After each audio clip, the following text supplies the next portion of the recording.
আজ আপনাদের নিয়ে যাব কলকাতার খুব কাছের উইকেন্ড ডেস্টিনেশন পুরুলিয়া ভ্রমণে। কলকাতা থেকে রাত 11টা 5-এ হাওড়া চক্রধরপুর প্যাসেঞ্জার ট্রেন ধরে পরের দিন সকাল 6টা 20-তে আমরা পুরুলিয়া স্টেশনে নামলাম। আমাদের আগে থেকে গাড়ি বুক করে রাখা ছিল। প্রাকৃতিক সৌন্দর্য উপভোগ করতে করতে আমরা এগোলাম হোটেলের পথে। প্রথম দিনটা আমরা নিজেদের মতো কাটানোর জন্য এক্সট্রা রেখেছিলাম, তবে সময়ের অভাব থাকলে আপনারা চাইলে প্রথম দিনেই সাইট সিইংটা সেরে নিতে পারেন। পুরুলিয়া প্রধানত ছোটনাগপুর মালভূমির অংশ। এই মালভূমির বিস্তার ঝাড়খণ্ড, বিহার, পশ্চিমবঙ্গ, উড়িষ্যার অনেকটা অঞ্চল জুড়ে। আজ থেকে বহু বছর আগে প্রচণ্ড ভূমিকম্পে এই মালভূমি এবং তার মধ্যে এই পাহাড়মালার সৃষ্টি হয়েছে। ঝাড়খণ্ড, বিহারের তুলনায় পশ্চিমবঙ্গের পুরুলিয়ায় এই মালভূমির সবথেকে কম উচ্চতম পাহাড়গুলি রয়েছে। এখানকার পাহাড়গুলির গড় উচ্চতা 300 মিটার, অর্থাৎ 1000 ফিট। পৌঁছালাম আগে থেকে বুকিং করে রাখা WBCADCর গেস্ট হাউস নিহারিকা। অনেকটা এরিয়া জুড়ে তৈরি এই গেস্ট হাউসটি থাকার জন্য বেশ ভালো।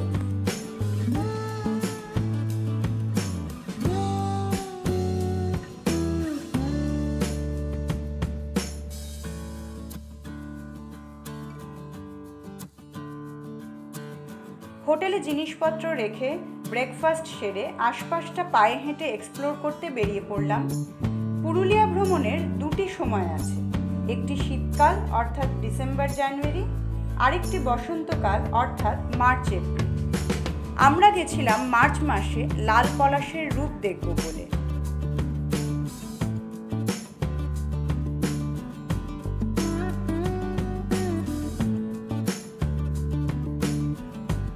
বিকেলবেলা পায়ে হাঁটা দূরত্বে চলে গেলাম ময়ূর পাহাড়ে সূর্যাস্ত দেখব বলে।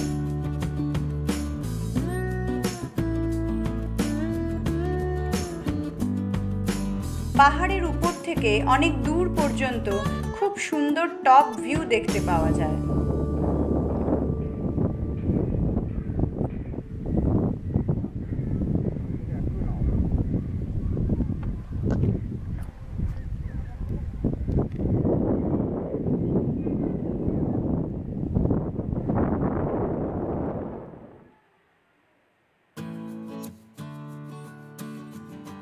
সূর্যাস্তের নরম আলোর সাথে শেষ হলো আমাদের প্রথম দিনের ভ্রমণ।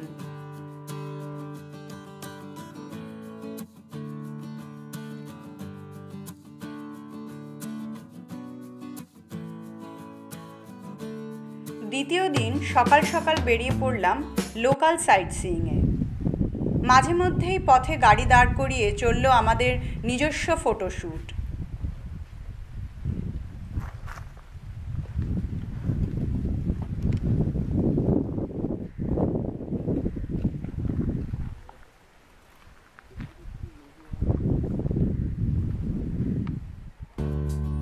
আমাদের প্রথম গন্তব্য দুর্গাবেড়া ড্যাম। একে মার্বেল রকসও বলে। এটি পুরুলিয়ার বাঘমুন্ডি রাঙা গ্রামে অবস্থিত। পাথর কেটে এই জলাশয়টি কৃত্রিমভাবে নির্মিত হয়েছে হাইড্রো প্রজেক্টের জন্য।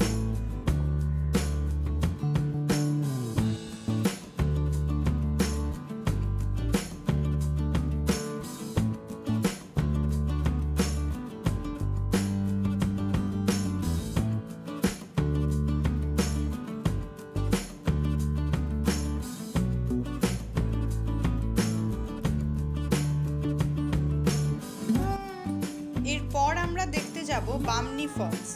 সাধারণত আমরা যে কোনো জলপ্রপাতের নিচের অংশে পৌঁছে সেখান থেকে তার সৌন্দর্য উপভোগ করি, কিন্তু বামনি ফলসে সেটা উল্টো।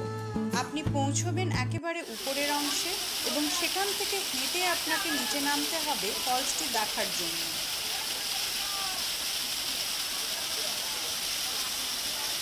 এবার যাব টুরগা ফলস। এক্ষেত্রেও সেই একই ব্যাপার। উপরের অংশে পৌঁছে আপনাকে হেঁটে চলে যেতে হবে নিচের দিকে। যত নিচে যাওয়া যায় ততই এর সৌন্দর্য বৃদ্ধি পায়, কিন্তু পাহাড়ের রাস্তায় নামা ও ওঠার সময় সাবধানে পা ফেলবেন।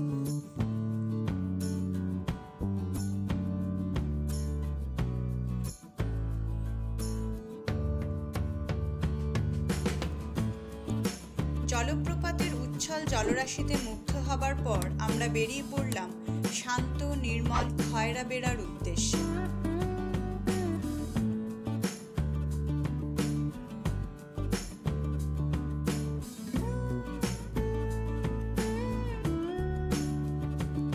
খয়রা বেড়ায় আছে এক সুবিশাল লেক ও তাকে বেষ্টন করে পাহাড়মালা।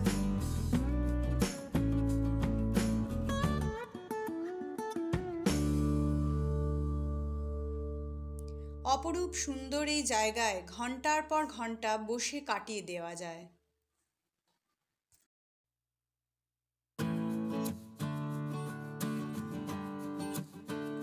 এরপর আমাদের যাত্রাপথে পড়ল একটি গ্রাম, যেখানে ছৌ নাচের মুখোশ তৈরি হয়।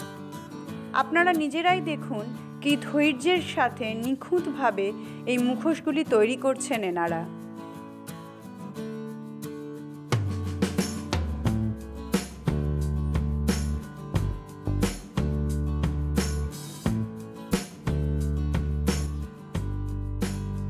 এবার আমরা দেখে নেব পাখি পাহাড়। নিশ্চয় ভাবছেন এমন অদ্ভুত নাম কেন? পাখি পাহাড়ের মধ্যে আঁকা রয়েছে অনেকগুলি পাখি। বিখ্যাত শিল্পী চিত্তদে এবং তার সঙ্গী সাথীরা বহু বছর ধরে এই পাহাড়ের গায়ে পাথর খোদাই করে পাখি এঁকেছে।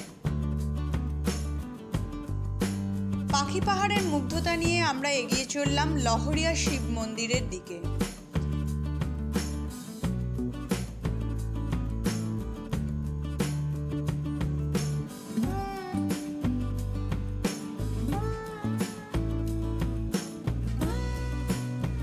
এখানে সারা বছরই অনেক অস্থায়ী দোকান থাকে। যেহেতু আমরা দুপুরে পৌঁছেছিলাম, ওই সময় বেশিরভাগ দোকান বন্ধই ছিল।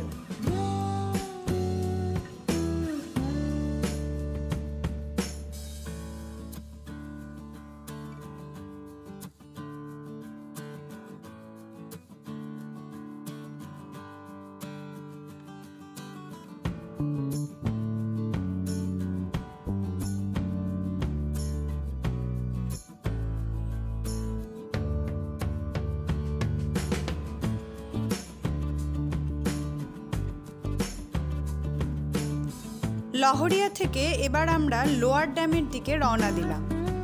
লোয়ার ড্যামের ওপর থেকে দারুণ একটা টপ ভিউ পাওয়া যায়।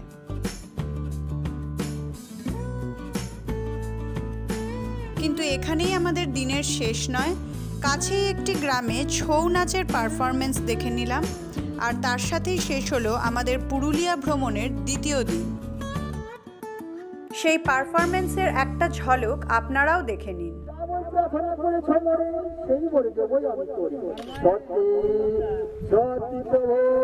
তুমি আমার তপস্যায় সন্তুষ্ট হয়েছ, আমাকে বর দিতে চেয়েছো।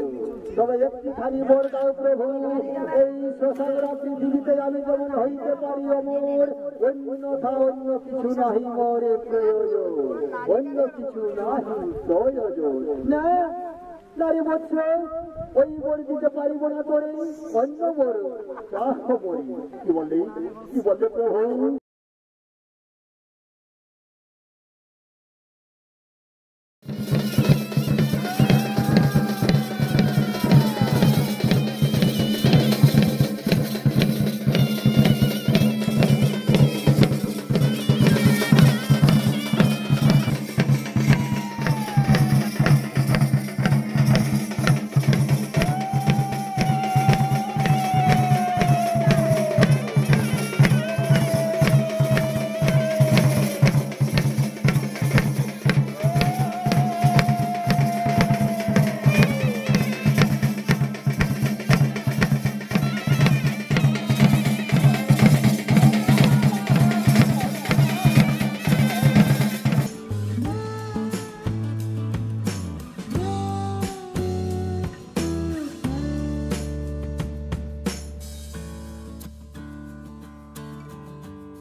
আজ আমাদের ফেরার পালা।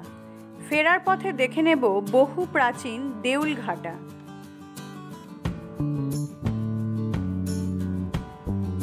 এককালে এখানে অনেক দেউল এবং অজস্র মূর্তি ছিল, কিন্তু এখন মাত্র দুটি ইটের দেউল মন্দির দাঁড়িয়ে আছে।